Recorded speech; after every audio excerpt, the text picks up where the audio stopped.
बिस्मिल्लाहिर्रहमानिर्रहीम, अस्सलामुअलैकुम and very good morning. Good morning public में आपको खुश आमदीद कहूँगी। मैं हूँ अरमला हसन। उम्मीद करते हैं आप ठीक होंगे, आपकी सुबह अच्छी हुई होगी। कराची का गुल प्लाज़ा, इसमें लगने वाली आग को कई दिन गुजर गए और इस वक्त रेस्क्यू का ऑपरेशन जारी है, लेकिन ये आग एक महज हादसा नहीं रही बल्कि समहाउ एक इंसानी अलमिया भी बन चुकी है, जहाँ सर्च ऑपरेशन के दौरान मज़ीद 30 लाशों की बरामदगी के बाद आज जाँ बहक अफराद की तादाद 61 हो चुकी है जी, जबकि दर्जनों शहरी अभी भी लापता है जिनकी आखिरी मोबाइल लोकेशंस एक ही दुकान से रिपोर्ट हुई हैं। हुकाम के मुताबिक मेज़नाइन जो में वाक़ एक और क्रॉकरी दुकान से बड़ी तादाद में जो लाशें हैं और इंसानी बाक़ियात हैं वो मिली हैं, जहां आग के दौरान लोग जान बचाने के लिए ख़ुद को बंद करने पर मजबूर हो गए थे।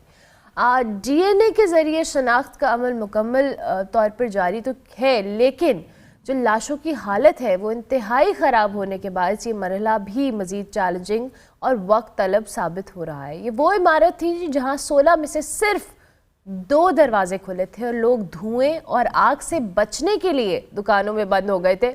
वज़ीर आला सिंध ने मलबा हटाने का काम रोक कर लाशों की फौरी मुंतकली हो, लवाहिकीन को सहूलियात फराहम करने की हिदायत दी है।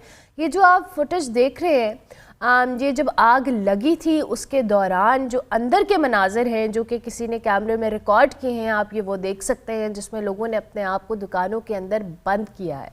आप दूसरी जानब जी जो इन्वेस्टिगेटिव टीम है वो इस बात का जायज़ा ले रही है कि वाक़े के वक्त इमारत के बेशतर दरवाजे क्यों बंद थे और हिफाजती इंतजामात कहाँ नाकाम हुए, जबकि शहर की जो कमर्शियल बिल्डिंग्स हैं इनमें फायर सेफ्टी हो, एमरजेंसी एग्जिट्स हों और रिस्पांस सिस्टम हो पहले ही नाकाम हो, तो क्या गुल प्लाज़ा एक हादसा था, एक ऐसा सान्या जिसे बर वक्त डिज़ास्टर मैनेजमेंट से रोका जा सकता था।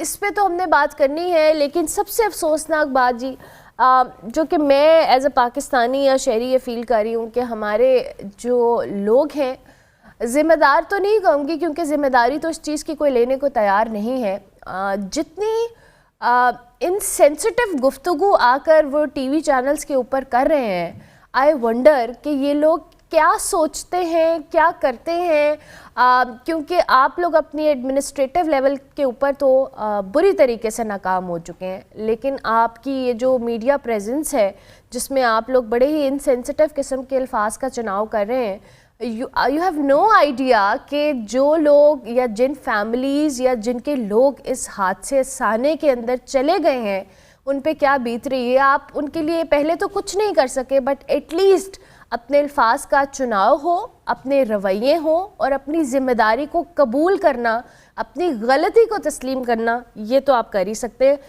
आई don't want to name any politician या any administrative person, but still I believe कि हम सब वाकिफ़ हैं कि कौन लोग कहाँ बैठकर और कैसी बात कर रहे हैं। इस वक्त हमारे कॉरेस्पॉन्डेंट मुजम्मिल फ़िरोज़ी हमारे साथ मौजूद हैं, जो साइट से हमें 2 दिन से अपडेट कर रहे हैं। इस वक्त हम उनसे ताज़ा तरीन सूरत हाल जानने की कोशिश करते हैं। Muzammil, thank you very much, बहुत शुक्रिया कि आपने मैं ज्वाइन किया।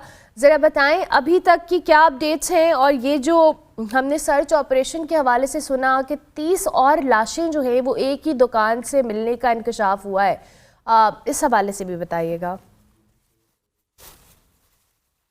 जी अरबला, बिल्कुल हम आपको 5वां रोज़ है हमारा इस सानिया को रिपोर्ट करते हुए, और बहुत इंतहाई दुख के और अफसोस के साथ हम बार बार ये रिपोर्ट कर रहे हैं कि इस वक्त जो मामलात हैं वो बहुत ज़्यादा जो लवाहिकीन के लिए बहुत सबर आजमा हैं, क्योंकि जो लवाहिकीन सिविल हॉस्पिटल में बैठे हुए हैं वो इंतज़ार कर रहे हैं अपने प्यारों के DNA का, मगर इंतहाई अफसोस के साथ कहना पड़ रहा है जो 30 डेड बॉडीज़ निकली थी वो भी जो है इस हालत में नहीं है कि उनका DNA फौरी किया जा सके। उसके लिए कॉम्प्लिकेटेड प्रोसेस है। जो हमारी बात हुई जो पुलिस सर्जन है डॉक्टर सुमैया तारिक, वो भी बहुत ज़्यादा इस बात पर इसरार कर रही थी कि ये मामला इतना, क्योंकि डेड बॉडीज़ मलबे तले दब गई, जल गई, और जिस वजह से जो है वो अब बहुत मुश्किल पेश आ रही है उनको इन चीज़ों को कलेक्ट करने में, सैंपल देने में। तो अब कल जो है वज़ीर आला सिंध ने इस बात की हुक्म दिया था कि जो हैवी मशीनरी है उसको इस्तेमाल ना किया जाए, मलबे को जो है वो छोटी मशीनरी के ज़रिए उठाया जाए। अब तो जो 70% जो है वो बिल्डिंग क्लियर हो चुकी है, और अभी भी जो है वो रेस्क्यू रज़ाकार हैं वो सुबह अंदर दाखिल हुए हैं आज, बेसमेंट का एरिया पूरा क्लियर हो चुका है। सिर्फ जो ऊपर फर्स्ट फ्लोर और जो सेकंड फ्लोर था वो भी क्लियर हो चुका है। ऊपर की छत से जो गाड़ियाँ भी उतारी जा चुकी हैं। लेकिन इस वक्त जो सबसे अहम बात है वो यही है कि जो अंदर अब तक जैसे आपको बताऊं कि 88 जो हैं वो यहाँ पे रजिस्टर्ड हुए थे हेल्पलाइन डेस्क पे के जो लापता थे। अगर उसमें से हम बताएं आपको 31 जो है वो 61 जो है वो डेड बॉडीज़ आ चुकी हैं बाहर। अब उसमें से 27 ही बचते हैं। तो 27 लोग जो हैं वो अभी तक अनआइडेंटिफाइड हैं, उनका पता नहीं चल रहा है। और जो पुलिस सर्जन के पास जो उन्होंने सैंपल्स कलेक्ट किए थे वो 50 के करीब उनके पास प्रोसेस में हैं अभी, क्योंकि वो डेड बॉडीज़ के जो पार्ट्स आए हैं उनको अलग अलग उन्होंने सबका डीएनए लिया है। अब वो कितने लोगों के हैं वो उसका फैसला बाद में किया जाएगा। ठीक हो गया। Thank you very much Muzammil, बहुत शुक्रिया कि आप हमारे साथ मौजूद थे। इस वक्त अख्तर अयूब साहब भी हमारे साथ मौजूद हैं, डिज़ास्टर मैनेजमेंट एक्सपर्ट हैं, उनको भी हम खुशामदीद कहेंगे। Thank you very much sir, बहुत शुक्रिया आपके वक्त का। सर ये तो अपडेट हमारे कॉरेस्पॉन्डेंट ने हमें दे दी कि इस वक्त क्या सूरत हाल है। कुछ फुटेजेस आई, कुछ अभी तक जो इन्वेस्टिगेटिव टीम कर रही है सारे मामला, उसमें चंद नकात जो हैं जिस पे मैं आपसे सवाल करना चाहूँगी कि फायर सेफ्टी सिस्टम हो, हिफाजती इक़दामात हों, ये तो हमारी कमर्शियल बिल्डिंग्स में ना होने के बराबर है। लेकिन ऐसी सूरत हाल के अंदर आप क्या समझते हैं, क्या ऐसे फैक्टर्स थे जिन्होंने इस मामले को मज़ीद जो कहने ख़राब भी किया, और हम क्या कर सकते हैं? अभी भी हमारे पास ज़ाहिर वक्त है क्योंकि ऑलरेडी कराची के अंदर इतनी सारी बिल्डिंग्स हैं जिनके हवाले से रिपोर्ट्स हैं कि उनमें बेसिक सिस्टम्स मौजूद नहीं हैं।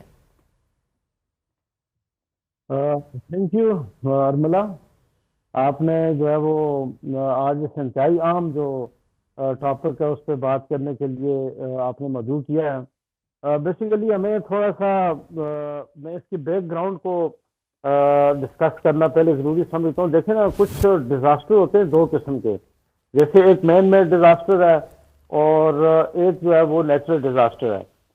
अब ये जो मैन मेड डिजास्टर है इसमें मुख्तलिफ इवेंट हैं, जैसा कि आपकी डोमेस्टिक फायर है, कमर्शियल फायर है, आपकी फॉरेस्ट फायर है, उसके अलावा आप देख लें कि आपके रोड ट्रैफिक एक्सीडेंट है, आपकी अर्थक्वेक है, लैंड स्लाइडिंग है, फ्लैश फ्लडिंग है, लाइटनिंग है, क्लाउड बस्ट है। मतलब मुख्तलिफ किस्म के जो है वो इवेंट हैं जो डिजास्टर मैनेजमेंट को, जो डिजास्टर के अक्कर होने को कंट्रीब्यूट करते हैं। इनमें जो सबसे मेजर या जो बड़ा सबसे जो आप समझ लें कि फैक्टर है डिजास्टर का, वो है फायर, आग का लगना। और फायर में आपकी मुख्तलिफ किस्म की फायर है। आपकी डोमेस्टिक फायर है जो आपको घरेलू घरों में आग लगती है, उसको हम डोमेस्टिक फायर कहते हैं, जिससे घर जलते हैं, घर का नुकसान होता है। कुछ ऐसी फायर होती हैं जैसे कमर्शियल बिल्डिंग्स में आग लगती हैं, उसको हम कमर्शियल फायर कहते हैं, जैसे दफातर हैं, शॉपिंग मॉल हैं, बड़े बड़े प्लाजे हैं, फैक्ट्रियां हैं, या आपके पोर्ट हैं, इस तरह की जगहों पे। एक होती है फॉरेस्ट फायर है कि जंगल में आग लगती है, उससे वाइल्ड लाइफ का नुकसान होता है, इन्वायरमेंट का नुकसान होता है, और उसके साथ साथ अगर कहीं करीब में कोई घर है, आबादी है, मोहल्ले हैं, तो उनके जानी, माली और इंफ्रास्ट्रक्चर को नुकसान पहुंचता है। पहली बात तो यह है। दूसरी बात यह है कि हमें ये देखना होता है कि आग किस किस वजह से लगती है। जैसा कि अगर हम जनरल बात करें, मतलब इसमें कोई इतनी कोई केमिस्ट्री नहीं है। अब देखें, शॉर्ट सर्किट की वजह से आग लगती है, बिजली की वजह से, किचन में ख्वातीन जो काम करती हैं वहां पे अचानक आग लग जाती है। जिन जगहों पे बिजली नहीं है वहां पे लोग अक्सर मोमबत्ती जलाते हैं रात को, या कोई लैंप वगैरह जलाते हैं। अगर उसको प्रॉपर उसको सेफ्टी या उसकी इंश्योर ना करें बंद करने के लिए, उससे आग लगती है। जो लोग स्मोकिंग करते हैं, सिगरेट पीते हैं, बाज़ दफ़ा उसकी भी एहतियात नहीं करते कि वो पीने के बाद उसको फेंक देते हैं, बुझाते नहीं है प्रॉपर तरीके से, उससे आग लगती है।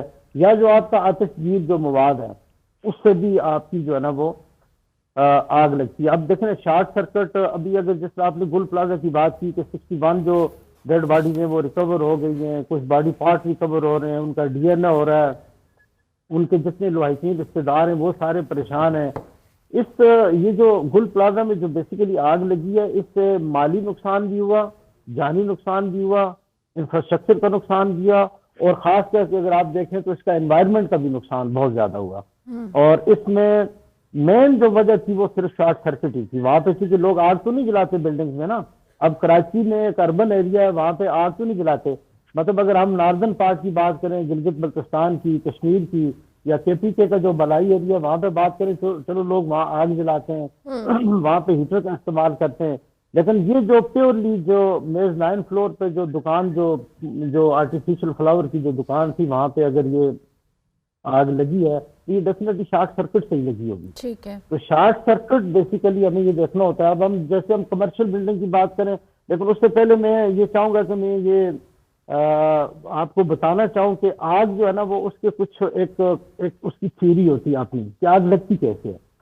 आग बेसिकली आग को लगने के लिए दो तीन चीजों का होना जरूरी है, उसके बगैर आग तो नहीं लगती। नंबर एक कि आपको एक टेम्परेचर का होना जरूरी है कि आपके पास एक टेम्परेचर होगा तो उससे वो आग का प्रोसेस शुरू होगा। जैसे अगर आपके पास एक लाइटर है उससे आप किसी कागज को तो आग लगा सकती हैं, लेकिन किसी बिल्डिंग के पिलर को या बीम को या किसी बड़ी गाड़ी को इससे तो आग नहीं लगती। क्यों? कि वो एक टेम्परेचर जो है ना उसका जो उसको चाहिए होता है वो उसको नहीं मिल रहा होता है। मतलब इसका मतलब ये, हाँ, एक तो टेम्परेचर चाहिए होता है, दूसरा ये है कि आपको ऑक्सीजन चाहिए होती है, ठीक। और तीसरी जो चीज है वो आपको कोई मटेरियल चाहिए होता है। मतलब ऑक्सीजन भी चाहिए, आपको टेम्परेचर भी चाहिए और आपको कोई मटेरियल भी चाहिए, फिर जाके ये आग लगने का प्रोसेस शुरू होता है। अगर इनमें से कोई एक चीज आप हटा दें, ऑक्सीजन हटा दें या आप टेम्परेचर कम कर दें या मटेरियल कम कर दें, आई एग्री। मैं चाहूंगी क्योंकि आप डिजास्टर मैनेजमेंट एक्सपर्ट भी हैं, हम मैनेजमेंट की तरफ आते हैं कि ये गुल प्लाजा में हमारे पास अगर बेसिक चीजें नहीं थी, अगर शॉर्ट सर्किट भी हुआ है, क्या बेसिक जो कह प्रोटोकॉल्स हैं जो कि कमर्शियल बिल्डिंग के अंदर होने चाहिए और जिनको नजरअंदाज गुल प्लाजा के अंदर भी किया गया? क्योंकि इस वक्त हमारा टॉपिक इसके अराउंड कर रहा है, तो मैं चाहूंगी आप उस पर जरा ज्यादा हमें एक्सप्लेन कर दें। अच्छा, इसमें हम मुख्तसरन अगर बात करें तो ये बात बिल्कुल क्लियर है कि पूरी दुनिया में जो रिस्पांस होता है, फायर का जो रिस्पांस, वो हमेशा सबसे पहले उस मुतसरा कम्युनिटी ने या उन लोगों ने करना होता है जो वहां पे मौजूद होते हैं। एक बात तो ये तय होगी। दूसरी बात ये है कि जैसे हम जब कमर्शियल बिल्डिंग की बात करें तो उसमें फायर सेफ्टी ऑडिट होते हैं, प्रोटोकॉल होते हैं जिनको फॉलो करना होता है। मसलन क्या 1980 में बनने वाले प्लाजा जिसमें 1200 दुकानें थी, उसके अंदर फायर सेफ्टी की तनसीब का होना इंतहाई जरूरी था। मसलन क्या क्या कि बिजली के निज़ाम की हिफाजत उन्होंने करनी थी, गैस और आतिशगीर मवाद की हिफाजत करनी थी, फायर के एग्जिट जो उन्होंने रखने थे, रास्ते क्लियर करने थे। बस मैं आपको बताऊं कि वहां पे क्या देखें ना, उसकी ऊपर वाली मंजिलों पे उन्होंने गाड़ियों की पार्किंग के लिए जगह तो रखी हुई थी। क्या ऐसा था कि ऊपर वाली जो उनकी मंजिलें थी वहां पे कोई ओवरहेड टैंक था पानी का जिसमें 500 या 1000 लीटर पानी था, या उनके ग्राउंड फ्लोर पे जो नीचे अंडरग्राउंड जो है ना वो क्या कोई 1000 लीटर गैलन का जो है ना वो टैंक बनाया हुआ था, उसके साथ कोई होज रील लगी हुई थी, या ये है कि वहां पे जो सिक्योरिटी का अमला था या दूसरा अमला था, क्या उसको वो ट्रेनिंग दी हुई थी कि अगर कहीं खुदा न खास्ता आग लगती है तो आपने फौरी तौर पर ये होज रील आपने खोलना और फौरी तौर पर आग वहां पे बुझानी है। क्या वहां पे रेत, कंबल, खास करके फायर एक्सटिंग्विशर हर दुकान पे, अगर 1200 दुकानें थी तो 1200 अगर फायर एक्सटिंग्विशर होते, जैसे जिसकी तो अख्तर साहब क्या ये हमारे मुल्क के अंदर जितनी बिल्डिंग्स हैं उनमें ये सारे प्रोटोकॉल्स फॉलो किए जाते हैं? ये फॉलो नहीं है, इसी वजह से ये इतना नुकसान हुआ है। ये बेसिकली लोगों ने खुद करने होते हैं। आप बड़े बड़े होटल्स में अगर देखें आप, सर अगर ये लोगों ने खुद करने होते हैं अख्तर साहब, तो जब ये बिल्डिंग्स खड़ी हो रही होती हैं तो इन पे इम्प्लीमेंट कराना, इन प्रोटोकॉल्स पे जिम्मेदारी तो इदारों की है ना। अगर लोग खुद नहीं कर रहे तो उनको जुर्माने हैं। तो बिल्डिंग इतनी बड़ी खड़ी कैसे हो गई जब उसमें सारे मसले ही नहीं सॉर्ट हुए हुए थे? असल में इसमें मसला ये है ना कि हम पूरी बेसिक के कौम, अगर खुदा न खास्ता कोई हमारे साथ कोई मिसहैप हो जाता है तो सबसे पहले हम तो या तो अल्लाह पे चीजें डाल देते हैं या गवर्नमेंट के इदारों पे डाल देते हैं और फिर उसके बाद हमारा अपना नंबर आता है। हालांकि ये काम हमें सबसे पहले खुद करना चाहिए। अपने घर में हम 2 करोड़ रुपए का घर बनाते हैं तो उसमें 10,000 रुपए का फायर एक्सटिंग्विशर, 5,000 रुपए का फायर बाल और कुछ आपने 200 गैलन की एक टैंकी में पानी, और घर की औरतों को और बच्चों को ये बताना है कि अगर आग लगती है तो आपने किन किन चीजों को इस्तेमाल करके आपने आग पे काबू पाना है। लेकिन अगर इस काम के लिए भी मैं देखूंगा कि मैं गवर्नमेंट का कोई इदारा आएगा, अब देखे ना गुरु मंदिर से या वो जो ऊपर इस्लामिया कॉलेज है वहां से फायर टेंडर की गाड़ी चली है। सबसे पहले हमारे लोग तो फायर टेंडर की गाड़ी को, एम्बुलेंस को रास्ता ही नहीं देते। रास्ता दे भी दें तो इतना ट्रैफिक जैम होता है, इतनी जगह जगह पे कंस्ट्रक्शन का काम होता है कि फायर के आग के लगने और खत्म होने का दौरानिया जो है वो तकरीबन 1 घंटा होता है। अब आग एक दुकान में लगी है, वो पहले दर्जे की आग थी।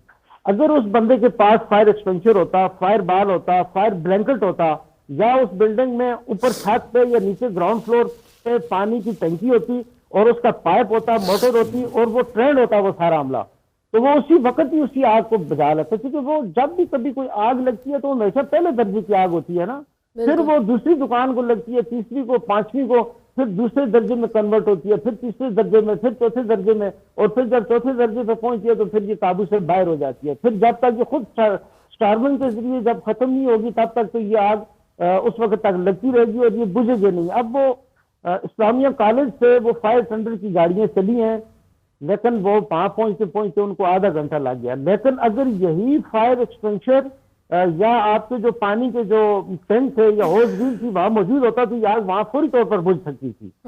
उसके अलावा ये भी देखना होता है कि जो फायर एक्सटेंशन, वो जो कहते हैं कि फायर एक्सटेंशन वहां पे मौजूद थे, फायर एक्सटेंशन की कुछ एक डेट ऑफ एक्सपायरी भी होती है ना, क्या वो ये इंश्योर किया था कि पिछले 1 साल में ही उसको भरा और दोबारा उसको खाली किया, फिर दोबारा रिफिल किया? अगर वो 2 3 4 5 सालों से वैसे ही दीवार के साथ लटक रहा है तो वो तो एक्सपायर हो गया ना, उसने तो काम ही नहीं करना। वहां फायर बार रखा होता है, स्मोक डिटेक्टर होते हैं बिल्डिंग के अंदर, आपके अलार्म होते हैं बिल्डिंग के अंदर। जो बंदा अरबों रुपए की इन्वेस्टमेंट करता है उसको चाहिए कि गवर्नमेंट की तरफ देखने के बजाय अपनी सेफ्टी को खुद इंश्योर करे। जैसे हम रोड क्रॉस करते हुए दाएं भी देखते हैं, बाएं भी देखते हैं, ये तो नहीं देखते कि गवर्नमेंट का दाया आई अग्री कि आप लोगों को नहीं, अच्छा लोगों को खुद भी सेंस होनी चाहिए। आई सो अग्री विद दैट अख्तर साहब, लेकिन समहाउ आई बिलीव कि अगर लोग नहीं कर रहे तो ये इदारों ने अपनी रेट या स्टेट ने अपनी रेट भी कायम करनी है और इस बात को मेक श्योर करना है कि इतनी बड़ी कमर्शियल मार्केट अगर ऑपरेट हो रही है और इसमें बेसिक चीज़ें फॉलो नहीं हो रही तो उसको इम्प्लीमेंट कराना जिम्मेदारी लोगों की पहले जिम्मेदारी है। मैं इससे बिल्कुल डिनाई नहीं करती। Thank you very much. Akhtar Ayub साहब हमारे साथ मौजूद थे, डिजास्टर मैनेजमेंट एक्सपर्ट, और अपनी इस राय दे रहे थे कि किस तरह से लोगों की भी ये जिम्मेदारी है कि जहाँ पे आप ऑपरेट कर रहे हैं आप अपनी सेफ्टी का खुद इंतजाम करें। और दूसरी जानिब अगर इतने बड़े प्लाजास, कमर्शियल प्लाजाज ऑपरेट हो रहे हैं और जिनके बारे में पता है कि वहाँ पर ऑलरेडी ये मसले मौजूद हैं और वो फिर भी ऑपरेट हो रहे हैं, तो ये भी समहाउ किसी न किसी की जिम्मेदारी है। ब्रेक लेते हैं, ब्रेक के बाद वापस आते हैं।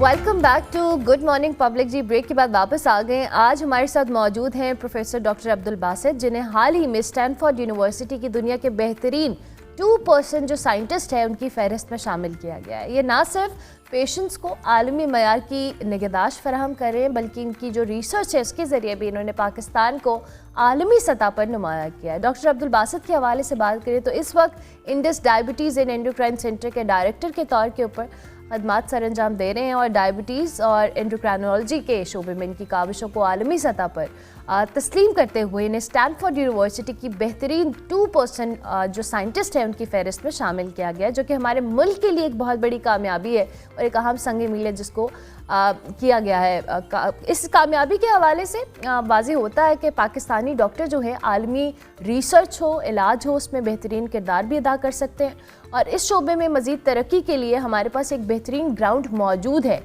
इस वक्त डॉक्टर साहब हमारे साथ मौजूद हैं, उनको हम खुश आमदीद कहेंगे। Thank you very much doctor साहब, बहुत शुक्रिया आपके वक्त का और आपको बहुत बहुत मुबारकबाद पहले तो इस कामयाबी के लिए। मैं चाहूँगी थोड़ा सा हमें अपनी इस रिसर्च के हवाले से भी बताइएगा और इस एजाज़ के हवाले से भी बताइएगा।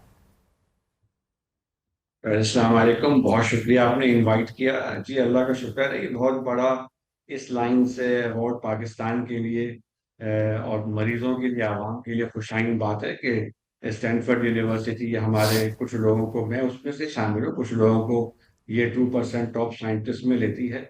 और सच बात है, मैं इस अवार्ड के बाद अपने आप से ही सवाल करता हूँ और मैं चाहता हूँ आप भी ये सवाल करें। मेरे ख्याल में सामीन भी चाहेंगे कि इन रिसर्चेस से मुल्क को क्या फायदा हुआ, आवाम को क्या फायदा हुआ, मरीजों को क्या फायदा हुआ। खास तौर पे चूंकि मेरी फील्ड डायबिटीज की है जिसमें 3 करोड़ 30 लाख लोग पाकिस्तान में इस वक्त मुतासर हैं डायबिटीज से और इतने ही लोग बॉर्डर पर हैं, तो इन लोगों को इन रिसर्च से क्या फायदा हुआ, ये सवाल मैं अपने से ही पूछता हूँ। मेरे ख्याल में आप भी ये पूछेंगी और मुबारकबाद के काबिल हैं वो सारे लोग जिनको ये 2% की रेगुलेशन मिली है पाकिस्तान में, और इंशाल्लाह उम्मीद करते हैं कि इससे ज़रूर न ज़रूर कोई मुफीद चीज़ें सामने आएंगी। इंशाल्लाह।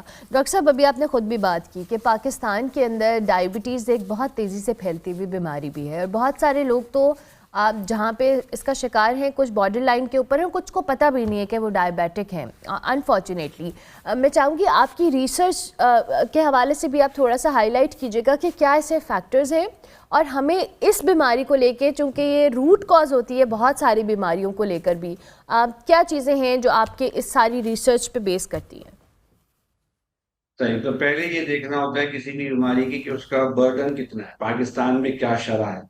तो पाकिस्तान में पहला सर्वे इस हवाले से 94 से 98 के दरमियान प्रोफेसर शेरा साहब के ग्रुप ने किया था।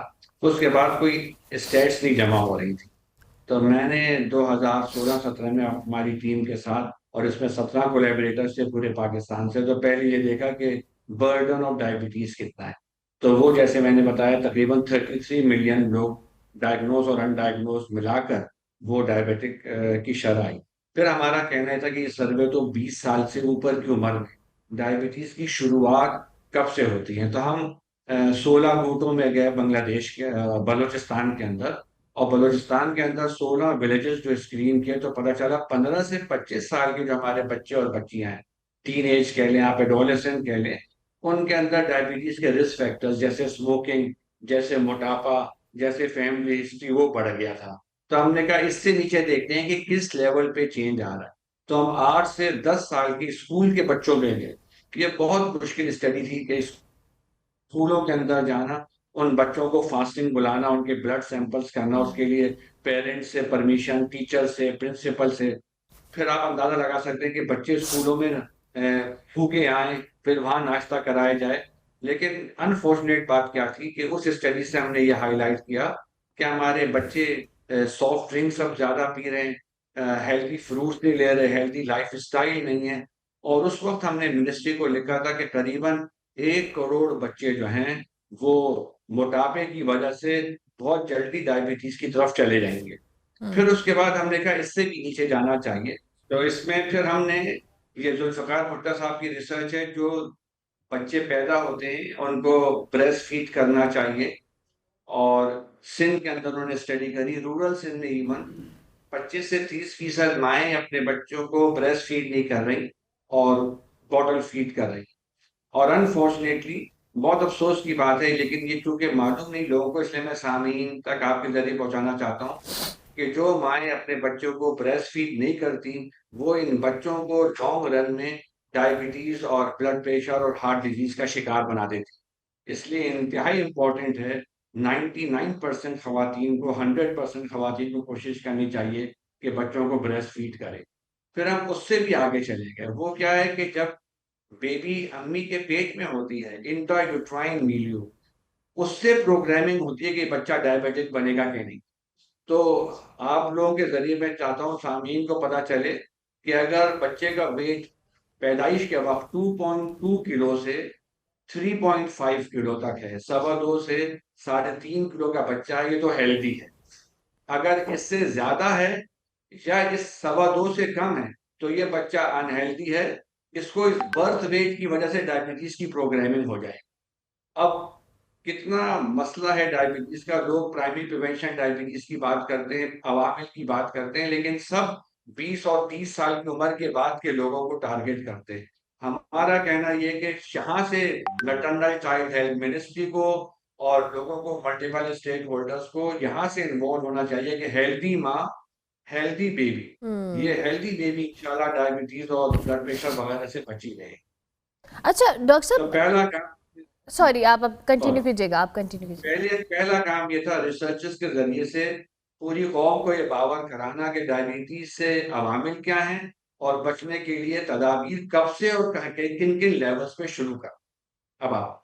अच्छा डॉक्टर साहब, तदाबीर मैं प्रिवेंशन के हवाले से पूछना चाह रही थी। जैसे आपने भी खुद भी बात की कि चाइल्ड बर्थ से पहले भी और फिर मदर के बाद ब्रेस्ट फीडिंग को लेकर भी आपने जो बताया, लेकिन एट द सेम टाइम अगर ये चीज़ है तो इसकी प्रिवेंशन कैसे और किस एज से शुरू करनी चाहिए? बिकॉज आई बिलीव कि बहुत सारे लोग लेट 20s में जाके अगर उनको प्री डायबिटिक होने का अव्वल तो पता नहीं लगता, अगर लग भी जाए तो वो तब भी प्रिवेंशन नहीं करते, कहते जी फैमिली हिस्ट्री है।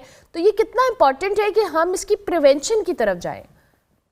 जी, तो पहली बात ये कि अगर मैंने इसलिए कहा प्रिवेंटिव प्रोग्राम आप यहाँ से शुरू करें कि एक अच्छा मटरनल चाइल्ड हेल्थ प्रोग्राम हो कि हेल्थी माँ रहे, माँ गुटखा ना खाती हो, तंबाकू हुक्का ना पीती हो, स्ट्रेसफुल लाइफ ना हो, एब्यूज और हेरसमेंट घर पे ना हो, सेफ एनवायरनमेंट औरतों को दिया जाए, फिर हेल्थी बेबी हो, पहला ये हो गया, फिर ब्रेस्ट फीडिंग को प्रमोट किया जाए, दूसरा ये हो, फिर स्कूल के अंदर हेल्थी डाइट्स हो, वेंडिंग मशीन्स ना हो, फ्रूट्स वेजिटेबल्स को प्रमोट हो जाए, घर घर स्कूल नहीं बनाने चाहिए, प्ले ग्राउंड हो, पीटी का पीरियड हो। अब ये सारे फेजेस गुजर गए, अब बस बच्चा 20 साल का हो गया, तो अब कैसे पता चले कि ये मेरी डायबिटिक है? तो पहले अच्छी स्क्रीनिंग टूल बना, तो हमने 12 साल की मेहनत के बाद, ये हमारी एक पायनियरिंग रिसर्च है, 3 सवाल पूछे, 30 सेकंड में पता चल जाएगा कि आवाम को कि मैं डायबिटिक हूँ कि नहीं। तो पहला सवाल क्या है? अगर एज 40 से कम है तो 0 लिख लें, 40 से 50 है तो 1 लिख लें, 50 से ज्यादा है तो 3 लिख लें। एक सवाल ये पता चल गया। दूसरा, फैमिली में डायबिटीज नहीं है, 0 लिख लें। फैमिली में पेरेंट्स, ब्रदर, सिस्टर किसी को डायबिटीज है तो 1 लिख लें। ये 2 सवाल हो गए। और तीसरा, वेस्ट सरकमफ्रेंस, पेट की गोलाई। तो मेल्स में, मर्दों में 35.5 इंच से कम है, 0 लिख लें। 35.5 इंच से ज्यादा है तो 2 लिख लें। और खवातीन में 31.5 इंच से कम है पेट की गोलाई तो 0 लिख लें, उससे ज्यादा तो 2 लिख लें। अब ये 3 सवाल हो गए, सबको पता चल गया कि हमारा स्कोर कितना आ रहा है। अगर 4 आ रहा है या 4 से ज्यादा तो डायबिटीज है या डायबिटीज होने वाली है, जाके चेक करा। अब ये कितना आसान स्कोरिंग सिस्टम बनाया है। मैं चाहता हूँ ये आपके जरिए से और सोशल मीडिया के जरिए से, और ये जो रिंग टोन्स आते हैं, कॉल बेल्स होती हैं, जैसे नवंबर में ब्रेस्ट कैंसर के लिए इस्तेमाल की जाती है, जैसे कोविड के जमाने में हमारी बिल्कुल। सक्सेस स्टोरी एक ये भी था कि भाई फोन मैसेजेस आ, ऐसे ये स्कूल्स चल जाए, आपकी टेलीविजन के नीचे स्ट्रिप्स पे चल जाए, सबको पता हो कि मेरा स्कोर क्या है। और मुझे अब अगला सवाल है फिर डायबिटीज से बचना, तो इसकी हमने स्टडी करी यूनिवर्सिटी ऑफ ओस्लो के साथ कि जिनका स्कोर ज्यादा आ रहा है, अगर ये वजन कम कर ले, डायबिटीज से बचें। और अब नई साइंस आ गई कि जिनको डायबिटीज हो भी गई है, रिसेंटली डायग्नोज हुई है कि डायबिटीज है, ये वजन कम कर ले तो इनकी डायबिटीज रिवर्स हो जाएगी। कितना इंपॉर्टेंट मैसेज हम देना चाह रहे हैं आवाम को कि डायबिटीज से बचा जा सकता है, बचा जा सकता है, बचा जा सकता है, सिर्फ वजन कम करने से। अब लोग ये कहते हैं कि कितना वजन होना चाहिए, इसकी भी हमने रिसर्चेस की, आइडियल वेट क्या होना चाहिए। तो लोग, कोई कहता है जी बॉडी मास इंडेक्स देखें, कोई कहता है वेस्ट सरकमफ्रेंस देखें, कोई कहता है वेस्ट हिप रेशो देखें, फिर वो कहते हैं जी एथनिसिटी के हिसाब से डिफरेंस होगा, मेल फीमेल का। मैंने बहुत आसान मैसेज बना दिया ताकि लोगों तक पहुंच जाए।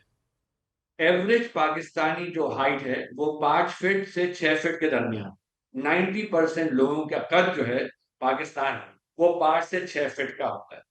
हमारा कहना यह, अगर किसी की हाइट 5 फीट है तो उसका आइडियल वेट 50 किलो है, 50 किलो। अगर 6 फीट है तो उसका आइडियल वेट 70 किलो है। अगर 5.5 फीट है तो 60 किलो है। अब इसी में डिस्ट्रीब्यूट कर ले खुद ही, 50 से 70 किलो वजन होना चाहिए 90% फॉर्म का। इससे ज्यादा है तो डायबिटीज के लिए खुद ही बाय डिफॉल्ट प्रोन होते जा रहे हैं। तो मैसेज आपके जरिए से, आपकी इम्पोर्टेंस है, और मैं आप लोगों का मशकूर हूं कि आपके जरिए से अवाम नास तक बात पहुंचती है। मैं आवाम से दरख्वास्त करता हूँ, प्लीज अपने वजन को देखें, वजन कम करें, अपने बच्चों के वजन को देखना शुरू करें। एक ही तरीका है बस डायबिटीज से बचने का, वो ये कि प्लीज वजन कम करें। बिल्कुल ठीक है। इन द एंड डॉक्टर साहब, हमारे प्लेटफॉर्म से आप कुछ भी कहना चाहें, बिकॉज आपने ये तो सारी चीज़ें बताई हैं, and I think it's very important and very convenient as well कि लोगों को अगर आइडिया है कि वो किस तरह से इस फार्मूला के तहत अपनी डायबिटीज़ को मॉनिटर कर सकते हैं, तो इससे अच्छी बात क्या हो सकती है। लेकिन ओवरऑल जो हमारा लाइफस्टाइल है विद टाइम डॉक्टर साहब बड़ा अजीबोगरीब सा हो रहा है, अनहेल्दी सा है, जिसकी वजह से भी हम बहुत सारी बीमारियों के प्रोन होते हैं, और उसमें से डायबिटीज़ एक है। मैं चाहूँगी लाइफस्टाइल मॉडिफिकेशन को लेकर आप इन द एंड कुछ कहना चाहें। राइट, तो पहली बात तो यही है कि भाई जैसे हम ज़्यादा रोटी और चावल खाने वाले लोग हैं, तो मोटी-मोटी बात है कार्बोहाइड्रेट कम करें। अब कार्बोहाइड्रेट ज़्यादा गरीब आदमी कम करेगा तो खाएगा क्या? तो ये कहना आसान है कि ये फल खाएँ और सैलड्स खाएँ, लेकिन इसमें मिनिस्ट्रीज़ को इन्वॉल्व होना पड़ेगा कि सब्सिडाइज़ करें और जो अनहेल्दी फूड्स हैं उन पे टैक्सेस लगाएँ, जैसे सॉफ्ट ड्रिंक्स हैं, सिगरेट स्मोकिंग है, केन्ड फूड्स हैं, प्रोसेस्ड फूड्स हैं, जिनकी वजह से कौम रोल हो रही है। अब अगली बात ये है कि इस पे भी मिनिस्ट्री को एक्शन लेना चाहिए। लेट नाइट होटल्स और टेक अवेज़ बंद करने चाहिए। पब्लिक ट्रांसपोर्ट ऐसी हो जो सुबह 6-7 बजे बाज़ार कारोबार खुल जाएँ। एक सिर्फ़ स्टडी इस पर हुई है कि अगर लोग अर्ली मॉर्निंग खा लें और अर्ली इवनिंग खा लें, ये भी डायबिटीज़ से बच जाएँगे, ये भी हार्ट अटैक से बच जाएँगे। सिर्फ़ timing of the food matters, फिर क्वालिटी ऑफ द फूड है कि भाई बेचारा गरीब आदमी तो पराठे ही खाएगा।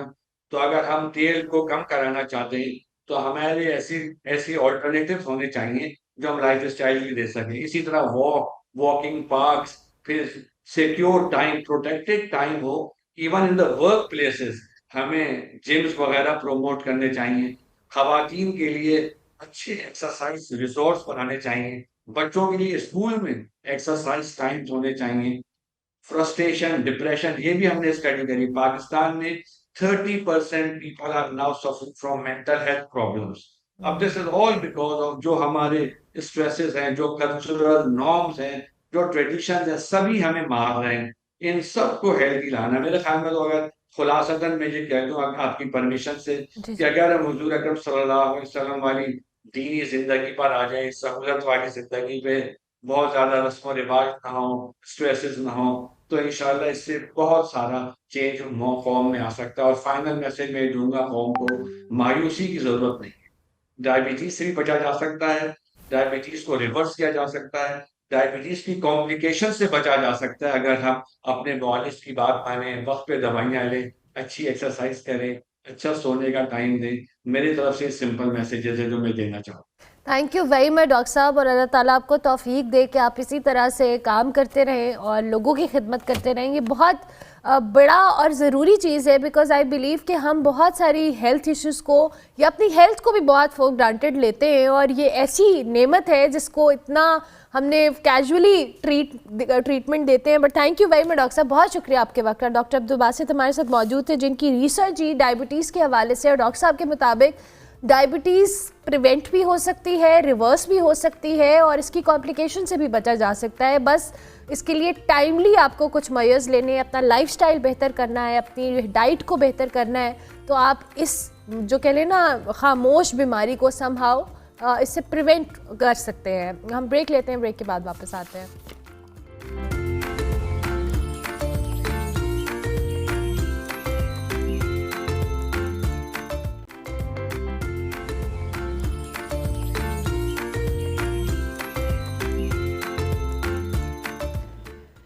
गर्मियों में बिजली नहीं आती, सर्दियों में गैस नहीं आती। कराची की आवाम जी गैस की लोड शेडिंग से अच्छी खासी परेशान है। इस हवाले से हमारे कॉरेस्पॉन्डेंट इस वक्त घरेलू सारिफीन के साथ मौजूद हैं, उनसे जानते हैं। जी देखें, इस वक्त कराची में सबसे बड़ा मसला गैस की फराहमी का है और गैस की प्रेशर की कमी का है। इसकी वजह से कराची के जो शहरी हैं उनको बहुत ज़्यादा शदीद मुश्किलात और परेशानियों का सामना करना पड़ रहा है। इस वक्त हम धुराजी कॉलोनी में मौजूद हैं। यहाँ पे हमारे पहुँचने पे जो धुराजी कॉलोनी के जो इलाका मकीन है वो बड़ी तादाद में बाहर निकला है, और हर दूसरा जो फ़र्द है वो गैस की कमी और गैस की फराहमी के हवाले से यहाँ पे परेशान नज़र आ रहा है और शिकायत करता हुआ नज़र आ रहा है। कुछ ख़वातीन हमारे साथ मौजूद हैं, इनसे हम बात करते हैं। गैस कब से बंद है? आपके पास गैस नहीं आ रही? आई थिंक सो कि 15 डेज़ तो हो चुके हैं जो यहाँ पे गैस नहीं है, और यहाँ पे ना कोई आ रहे हैं, ना कोई बात करने वाले हैं, ना सुनने वाले हैं। गैस की गाड़ी आती है, वो कहती है आपने कंप्लेन नहीं की, बिल तो ये बराबर भेज रहे हैं हमें, हम पे भी कर रहे हैं, हमारे पास सारे रिकॉर्ड मौजूद है, तो फ़ायदा क्या इस मुल्क में रहने का हमारा। गैस की वजह से आपको सुबह के औकात में बच्चों को घर में जो स्कूल कॉलेज या दफातर जाने वाले जो लोग हैं उनको क्या मुश्किलात होती हैं, फिर किस तरह आप लोग गुजारा? ये तो समझे ना 15-20 दिन से तो बगैर नाश्ते के ही सारे जा रहे हैं, बच्चे वगैरह सारे, और लंच भी वही जो बाहर से परचेज़ करके दे रहे हैं, उसका ख़र्चा हमारा अलग हो रहा है, क्योंकि गैस तो है ही नहीं। गैस तो है ही नहीं, ना दिन में है ना रात में है। कहते हैं सुबह आएगी, सुबह भी नहीं है, दोपहर को आएगी 1 बजे के टाइम पे शेड्यूल के अकॉर्डिंग, वो भी नहीं आ रही। तो इनकी तो गैस तो आ ही नहीं रही ना, गैस तो बिल्कुल भी नहीं है, सब कुछ दरम बरम पड़ा हुआ है हमारा। बहुत मुश्किलात में हम बिल आ जाते हैं टाइम पे, और गैस नहीं आती है। खाना पकाने के दौरान दोपहर का या रात का बाहर से रोटियां? बाहर से अभी नई लाइनें डली हैं कोई पिछले साल, लेकिन उन नई लाइनों में भी पूरा पानी भर के आ रहा है और हम एक हफ्ते से तो बिल्कुल ही गैस नहीं आ रही। अब हम रोज़ सुबह 5:15 साढ़े 5 बजे जब गैस आती है तो हम अपने ये वॉल खोलते हैं, ये मीटर खोलते हैं, उसमें पानी निकालते हैं, फिर उसमें वो पानी निकलता है, फिर थोड़ी सी गैस आती है, वो भी 1 आध घंटा आ गई तो आ गई, फिर आती ही नहीं है। SSGC वाले थोड़े से ऐसे लोग हैं जो पैसे लेकर ये काम करते हैं, तो हम अपने गैस के ये बिल भी भरें, हम सिलेंडर के LPG के भी पैसे भरें, फिर SSGC वालों को आदमियों को हम पैसे दे के उनको 1000, 2000, 3000 रुपये दे के हम अपनी लाइन में पानी साफ़ करवाते हैं। वो 2 दिन तक हमारा मसला हल होता है, फिर 2 दिन के बाद वैसे ही पानी आ जाता है। जगह जगह जो है ना गैस की लाइन में सुराख हो गए, उसकी वजह से होता ये है कि गैस जब आती है तो उसके साथ जो है मीटरों में पानी चढ़ जाता है। अब रोज़ाना की बिला मुबालगा में बात बता रहा हूँ, 1 साल से हम ये ड्यूटी कर रहे हैं कि अपने मीटर को खोलते हैं और उसमें से जो है वो पानी को निकालते हैं, क्योंकि वो मीटर में पानी जाके अटक जाता है। अब जब मीटर में पानी अटक गया तो गैस जो है वो आगे नहीं जाती, ट्रैवल नहीं कर पाती आगे। तो बराए मेहरबानी इसको इंफ्रास्ट्रक्चर को चेंज किया जाए। ये सूरताल है जिस तरह घरेलू ख़वातीन को बहुत ज़्यादा परेशानी का सामना करना पड़ा, जहाँ पे मर्द हजरात दफाते जाने वाले जो मर्द हजरात हैं उनको मुश्किलात और परेशानी का सामना करना पड़ा। वहीं पे स्कूल, कॉलेज और दीगर अपने काम काज से जाने वाले अफराद को भी शदीद मुश्किलात का सामना करना पड़ता है। घंटों घंटों होटलों में रोटी के लिए लाइन लगने की शिकायत ख़वातीन की जानिब से की जा रही है और घर में जो है गैस बिल्कुल आ नहीं रही, जिसकी वजह से 15 दिनों से दोराजे कॉलोनी में जो है गैस की जो फराहमी है वो नहीं है और गैस की जो प्रेशर है अगर आती भी है तो गैस के प्रेशर में कमी का सामना है। जी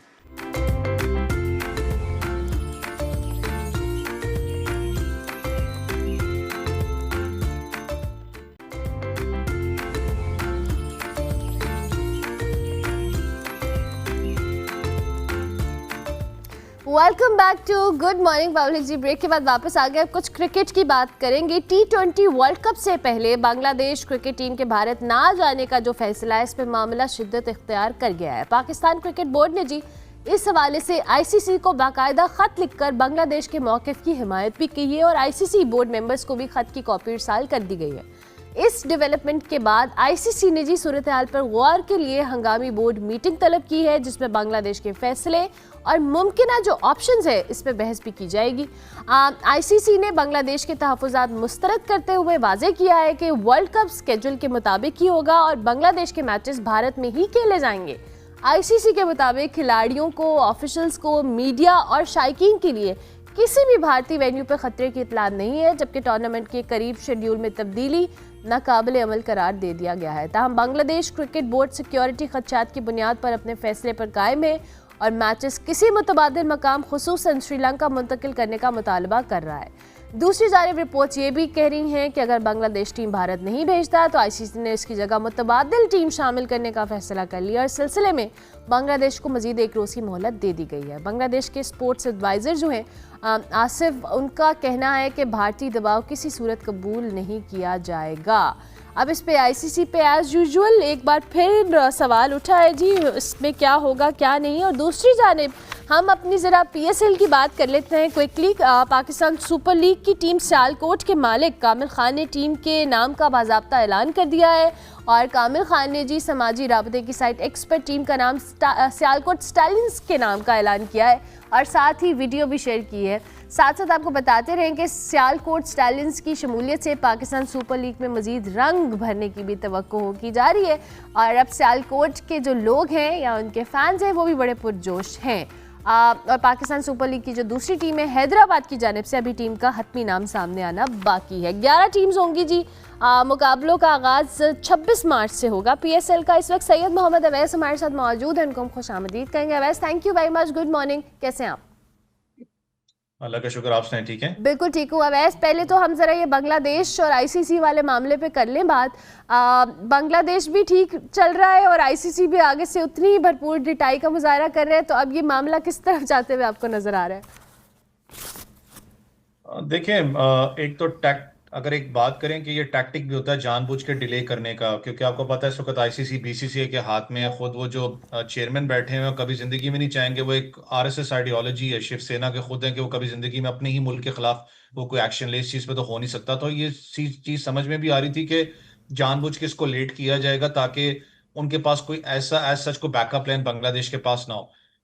अच्छी बात है कि आप डटे हुए हैं, ऑब्वियसली आपने एक रिस्पेक्ट भी होती है, बांग्लादेश क्रिकेट बोर्ड कोई मामूली क्रिकेट बोर्ड नहीं है, प्रॉपर टेस्ट नेशन है, काफी टाइम से आईसीसी का एक हिस्सा है।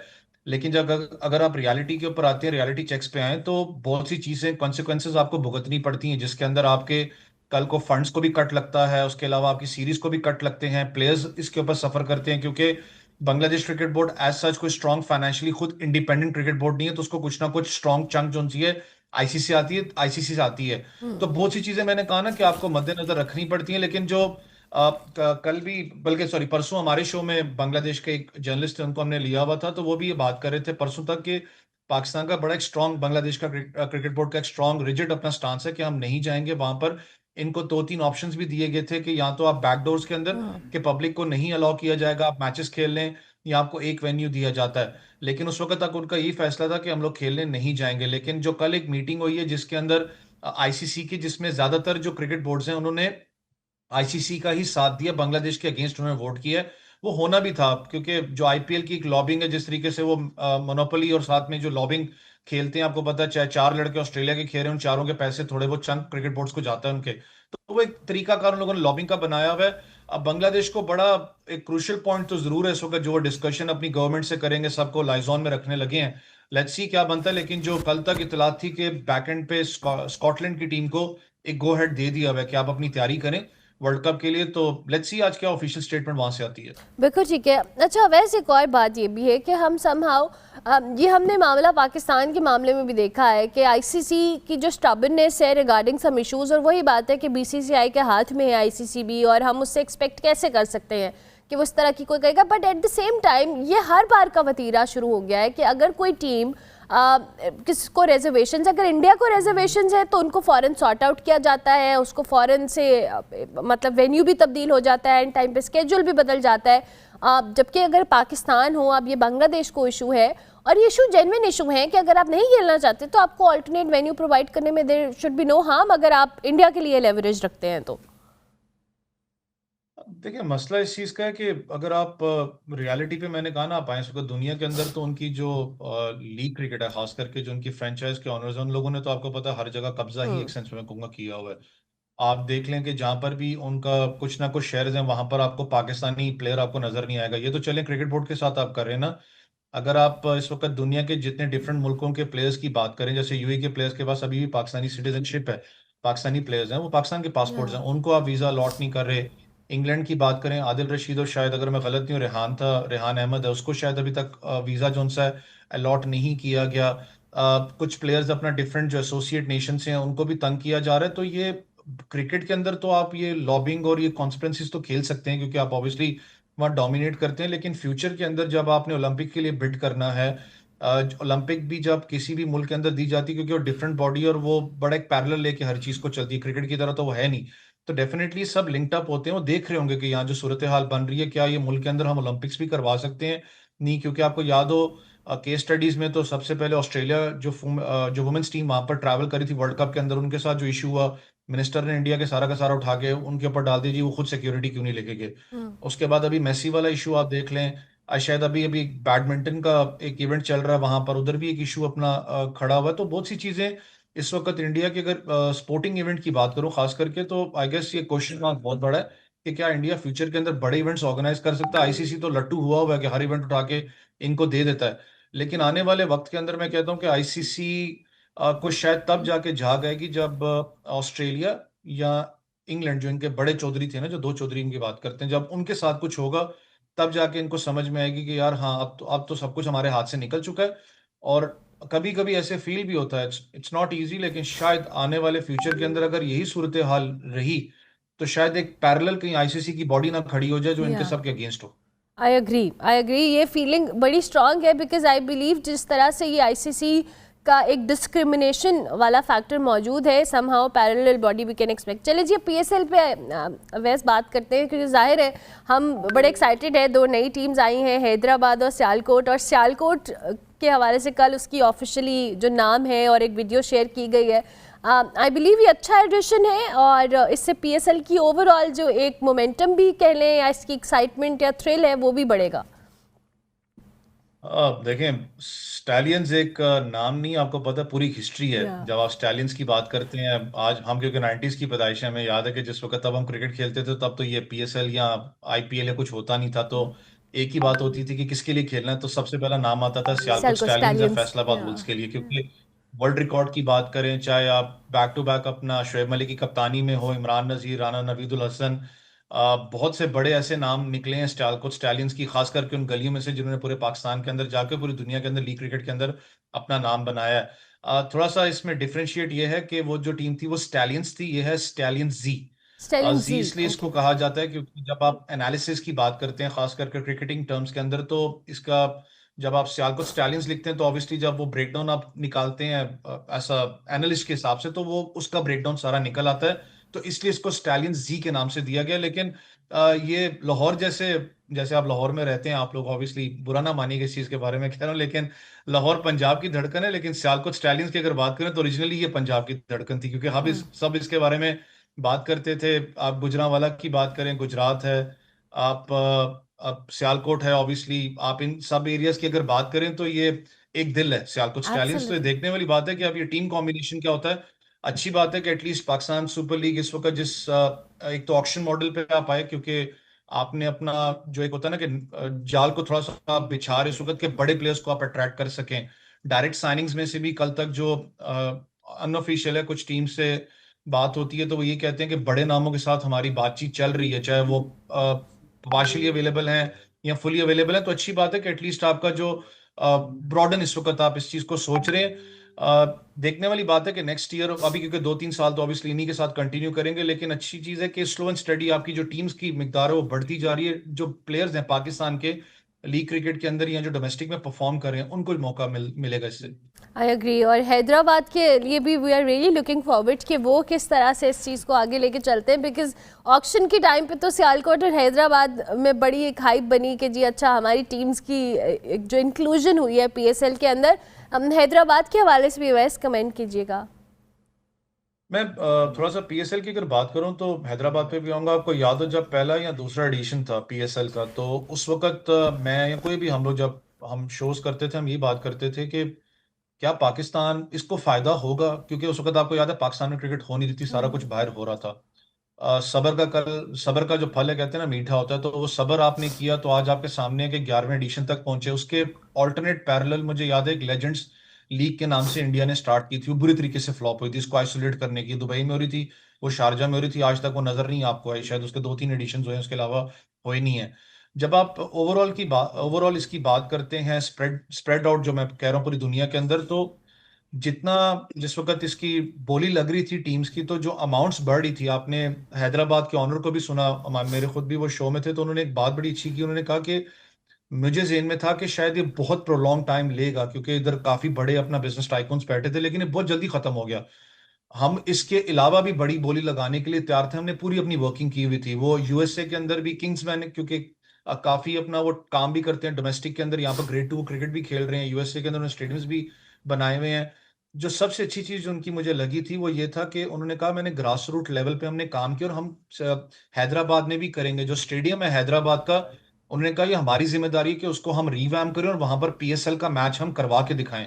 ये बहुत बड़ी चीज होती है जब आप सियालकोट की बात कर रहे हैं ना, या जो भी टीम्स है यहाँ पर। लाहौर को इसलिए भी कभी कभी दाद हम देते हैं कि आप एक वो टीम हो जो 12 महीने अपने आप को जिंदा रखते हो।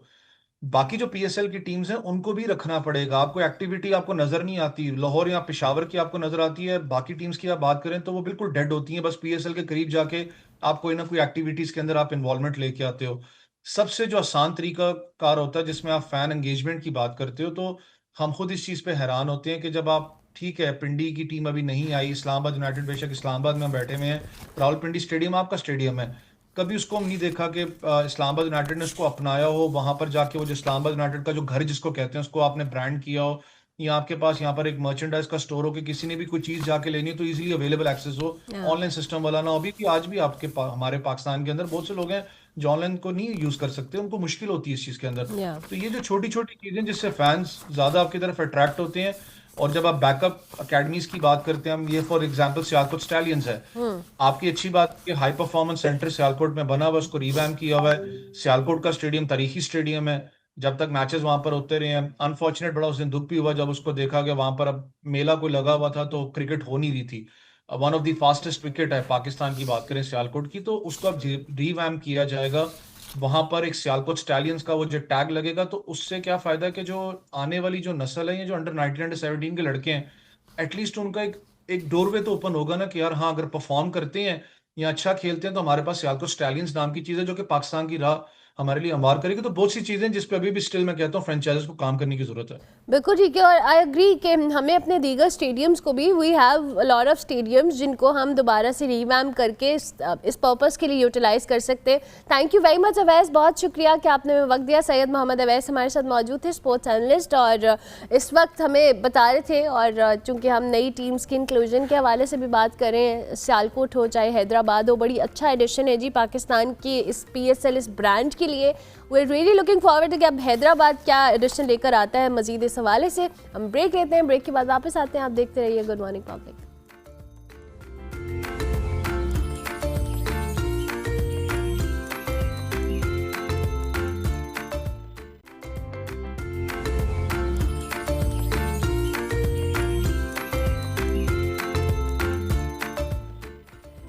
Welcome back to good morning public ji. Social media पे इन दिनों डिजिटल नॉस्टैल्जिया बड़ा चल रहा है, जिसमें 2016 एक बार फिर मौजूए बहस बन गया, जहाँ दुनिया भर के सार्फिन एक दहाई पुरानी जो वीडियोज़ हैं, तस्वीर हैं, ट्रेंड्स हैं, उसको दोबारा शेयर करते नज़र आ रहे हैं। और ये रुझान सिर्फ आम पब्लिक के अंदर नहीं है, बल्कि सेलिब्रिटीज़ हों, मारूफ डिजिटल क्रिएटर्स हों, वो भी 2016 के fashion, makeup, music, life style सबको दोबारा से अपनाते हुए दिखाई दे रहे हैं। फॉर्ब्स के मुताबिक जी टिकटॉक पर 2016 से मुतल्लिक जो फ़िल्टर्स हैं वो गैर मामूली मकबूलियत हासिल कर चुके हैं, और सोशल मीडिया पर इस ट्रेंड को 2026 से जोड़ा जा रहा है, जहाँ ये तासुर दिया जा रहा है कि ये 2026 जो है 2016 जैसी गैर यकीनी तब्दीलियों का हामिल हो सकता है। 2016 के ट्रेंड्स का दोबारा रिवाइव होना सिर्फ फैशन या तफरी तक महदूद है, या वाकई ये साल 2016 जैसा ही होने वाला है? इस पे हम बात करेंगे। कुछ इंटरेस्टिंग, ज़ाहिर है बहुत सारी चीज़ें जो होती हैं वो आपकी इंटरेस्ट की भी होती हैं और आपको उससे कुछ क्लैरिटी भी मिलती है। सैयद इमरान अली शाह साहब हमारे साथ मौजूद हैं, माहिर इल्म नजूम हैं और रूहानियात हैं, उनको खुशामदीद करेंगे। अस्सलाम वालेकुम जी। वालेकुम सलाम। कैसे आप खैरियत से? जी मैं बिल्कुल ठीक हूँ। सर, ये जो हम 2016 के ट्रेंड्स को 2026 के अंदर दोबारा से देख रहे हैं, ज़ाहिर है हर साल के अंदर मुख्तलिफ चेंजेस आते हैं, ट्रेंड्स बदलते हैं, ओवरऑल भी एक जो उसकी एनर्जी या वाइब होती है डिफरेंट होती है। What should we expect in 2026? जी सबसे पहले तो मैं ये कहूँगा आपने बहुत दिलचस्प मौजू का इंतखाब किया है। उसकी वजह यह है कि ऐसी चीज़ें आम तौर पर डिस्कस नहीं की जाती। अगर हम बारीक बीनी से चीज़ों को देखें, क्योंकि मैं एक एस्ट्रोलॉजर हूँ, चीज़ों के रूहानी और अकल्ट आस्पेक्ट्स को मैं ज़्यादा देखता हूँ, तो चीज़ों का ख़त्म होना और चीज़ों का दोहराया जाना ये एक नेचुरल प्रोसेस है। मिसाल के तौर पे हर साल हम देखते हैं एक ख़ास महीना आता है, आज हम जनवरी के महीने में बैठे हैं, ये अगले साल फिर आ जाएगा ख़त्म होकर। इसी तरह हम देखते हैं कि लीप ईयर जो है वो हर 4 साल बाद दोबारा आ जाता है। इसी तरह से हम देखते हैं फलों का एक मौसम है, वो एक मौसम में पैदा होते हैं, एक मौसम में ख़त्म हो जाते हैं। यही चीज़ इंसानी रवैयों के बारे में भी है। इंसानी रवैये भी पुरानी चीज़ों से दोबारा जुड़कर उन्हें दोबारा रिवाइव करते हैं, रिन्यू करते हैं, दोबारा जो है रिपीट करते हैं एक तरह से। तो बाज़ औक़ात ये चीज़ें जो हैं वो इतनी वाज़ेह हो जाती हैं कि हम देखते हैं कि बिल्कुल ऐसे ही रवैये किसी ख़ास साल में 8-10 साल पहले भी थे। तो इस साल 2026 में जो ये ट्रेंड है ये बहुत ज़्यादा वाज़ेह जुड़ा हुआ है 2016 से। तो इसलिए ये जो बहस है ये सोशल मीडिया पर बहुत ज़्यादा ट्रेंड कर रही है, और लोग क्योंकि जानना चाहते हैं कि ऐसा क्यों है। तो क्योंकि मैं इल्म नजूम से ताल्लुक़ रखता हूँ, इल्मुल आदाद, इल्मुल जफ़र के हवाले से चीज़ों को देखता हूँ, तो मैं एक छोटी सी बात आपके सामने रखता हूँ। आप देखिए कि इल्मुल जफ़र में जो कुल आदाद हैं, न्यूमेरोलॉजी में जो कुल नुमेरिक्स हैं, वो 1 to 9 हैं। 1 to 9, 10th मीन न्यू। अब आप देखिए कि 2026 2 to 6, यानी कि हमारे पास जो डिजिट आया वो है 10। 10 डिजिट का मतलब है renewal and 10 years back almost. तो 2026 का 2016 से तकरीबन पिछले 10 साल से एक ताल्लुक़ जो है वो हमारे इल्म जफ़र में कुछ इस तरह से भी जुड़ रहा है, और ये इसकी एक रूहानी वजह है, ये इसकी एक अकल्ट रीज़न है। बारिश बरसती है, हम लोग देखते हैं, आम लोग देखते हैं कि बारिश हो रही है, लेकिन साइंटिफिक रीज़न्स उसकी और हैं कि किस तरह से बुखारात बने, किस तरह से हवा का प्रेशर बना, बादल बने, बारिश बरसी। तो ज़ाहिरन तो हम देख रहे हैं कि पुरानी चीज़ों की तरफ लोग लौट रहे हैं बहुत हद तक, और उसमें ख़ास साल 2016 या उसके आसपास की मुद्दत का हवाला दिया जा रहा है। तो उसकी जो अकल्ट रीज़न है इल्मुल आदाद में वो ये है। दूसरा, अब 2026 इसका अदद बना 10, क्योंकि न्यूमेरोलॉजी में 10 is not an actual figure, ये एक असल अदद नहीं है। असल अदद 1 से 9 है। ठीक है। जो 0 है वो एक रिवाइवल को शो करता है, यानी कि यू हैव टू रीस्टार्ट। तो रीस्टार्ट हो रहा है। उसके बाद 1 बचता है। 10 मीन देयर इज़ 1 डिजिट, असल अदद उसमें 1 है, और 1 जो है वो इब्तदा को शो करता है। तो आप देखें कि शुरू से दोबारा से लोग इब्तदा कर रहे हैं उन ओल्ड मेमोरीज़ की और उन चीज़ों को। तो ये जो है इसकी एक रीज़न है अकल्ट। बिल्कुल ठीक है जी। अच्छा साहब ये भी बताइएगा, ज़ाहिर है हर साल जैसे आपने भी ख़ुद भी कहा कि रिवाइवल या न्यू होने की बात है, लेकिन 2016 या 2026 कोई हमें सिमिलैरिटी भी मिलेगी? बिकॉज़ बहुत सारे लोग इसको सिमिलर भी समझ रहे हैं कि कुछ चीज़ें जो उस साल में हुई थी वो 10 साल बाद दोबारा से उसी तरह से उसी ट्रेंड्स पर आ रही है। जी बिल्कुल, सिमिलैरिटीज़, असल में बात ये कि आप सिमिलैरिटी किसे कहते हैं। जैसे मैंने अभी कहा कि आज हम जनवरी के महीने में बैठे हैं, ये जनवरी पिछले साल भी आया था, अगले साल भी आएगा, लेकिन क्या सिमिलैरिटी का मतलब है वो बिल्कुल वैसा होगा? तो ये तो एक सही सोच नहीं है। सिमिलैरिटी से मुराद दरअसल ये होता है कि उसका आपकी ज़ात पर क्या असर है, आपके माशरे में जो मेजर ट्रेंड्स हैं वो किस हद तक उससे अफेक्टेड होते हैं, किस हद तक उससे मुतासिर होते हैं। मिसाल के तौर पे मार्च के महीने में बहार आ जाती है, फूल उसमें खिलते हैं, हर मार्च में खिलते हैं, ये एक सिमिलैरिटी है। क्या वही फूल खिलते हैं? ये सिमिलैरिटी आप इसे नहीं कह सकते, क्योंकि ज़िंदगी आगे बढ़ती है, इंसानी रवैये, इंसानी उम्र, इंसानी सोच, इंसानी टेक्नोलॉजी आगे बढ़ती है। तो बहुत सारी चीज़ें जो हैं, जो बेसिक्स हैं वो रिवाइव होती हैं, जो बेसिक्स हैं वो रिन्यू होती हैं।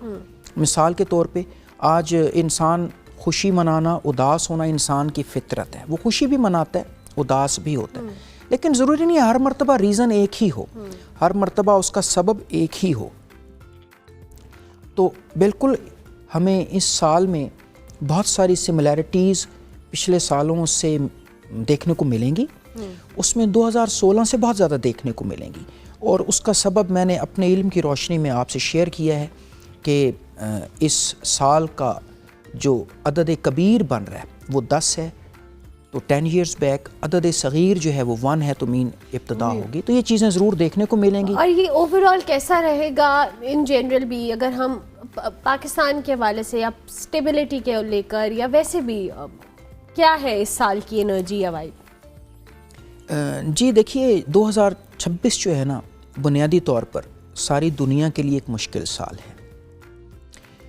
उसका सबब जो कॉन्स्टलेशन है उसमें प्लैनेट्स की पोजीशन है, प्लैनेटरी पोजीशन है। मिसाल के तौर पे आज हम इस वक्त बैठे हुए हैं, तो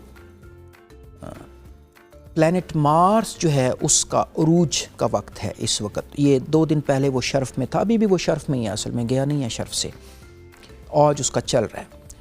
तो मरीख जो है वो जंगो जदल, खून बहाने, कत्लो गारत का सियारा है।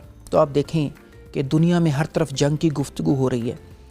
अमेरिका ईरान की जंग है, रूस की यूक्रेन में जंग है, मुख्तलिफ़ ख़ित्तों में जंगों पर बातें हो रही हैं। अच्छा, इसी तरह क्योंकि हमारा जो बुनियादी टॉपिक है वो चीज़ों का रिवाइवल और रिन्यूअल है, तो अनकरीब जो है प्लैनेट वीनस, सितारा ज़ोहरा जो है उसका शर्फ आने वाला है। और सितारा जो ज़ोहरा है वो मीडिया, कलर्स, खुशबू, पास्ट, लवली मेमोरीज़, इनसे ताल्लुक़ रखता है।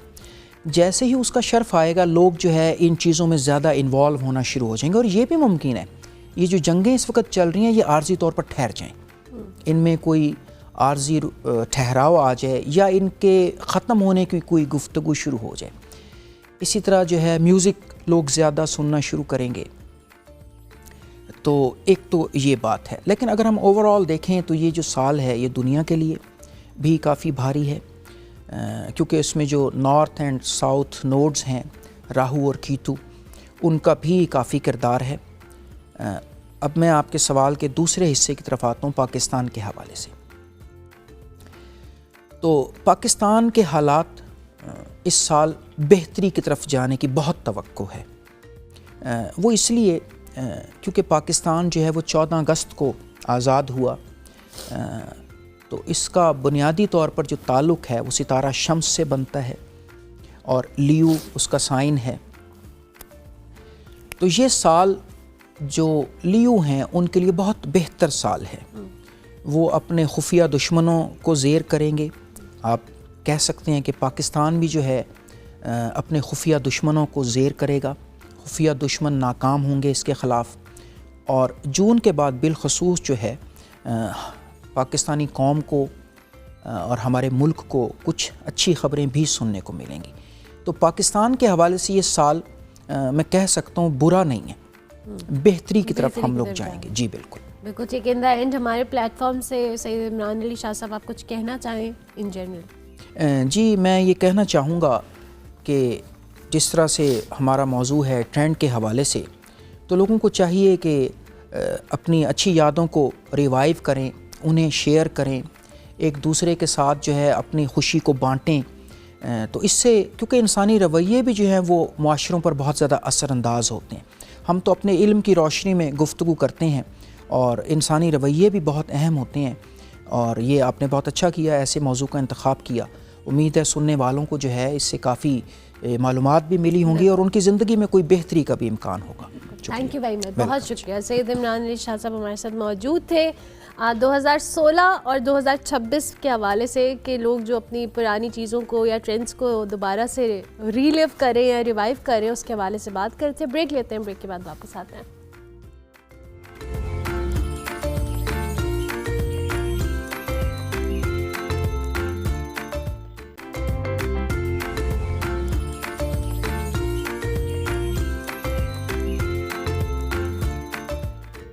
Welcome back to good morning public. Program के आखिर से मैं आपको खुशामदीद कहेंगे और हम आपकी मुलाकात अब एक पाकिस्तानी हीरो से करवाएंगे जिन्होंने इंटरनेशनली पाकिस्तान का नाम रोशन किया। पाकिस्तान कराटे खिलाड़ी राजा रेहान, जिन्होंने जर्मनी में होने वाली इंटरनेशनल राइनशाई कराटे टूर्नामेंट में शानदार कारकर्दगी का मुजाहरा किया, 2 मेडल्स अपने नाम किए। राजा रेहान जो गुज़िश्ता 3 साल से जर्मनी की नुमाइंदगी कर रहे हैं, उन्होंने अंडर 30 मास्टर क्लास कैटेगरी में गोल्ड मेडल, जबकि सीनियर 60 कैटेगरी में ब्रॉन्ज मेडल हासिल किया है। और साथ साथ ही उन्होंने क्वार्टर फाइनल में डेनमार्क के प्लेयर को आज शिकस्त दी, फिर सेमीफाइनल में जर्मनी को हरा कर फाइनल में जगह बनाई और फाइनल में नीदरलैंड्स के प्लेयर को शिकस्त देकर गोल्ड मेडल अपने नाम किया। राजा रेहान की ये कामयाबी जी पाकिस्तान के लिए तो डेफिनेटली प्राउड मोमेंट है ही, लेकिन उनकी इंटरनेशनली पाकिस्तान कराटे टैलेंट की जो रिप्रेजेंटेशन है उसको भी समहाउ डिपिक्ट करिए। आज हमारे साथ राजा रेहान मौजूद हैं और साथ साथ उनकी अहलिया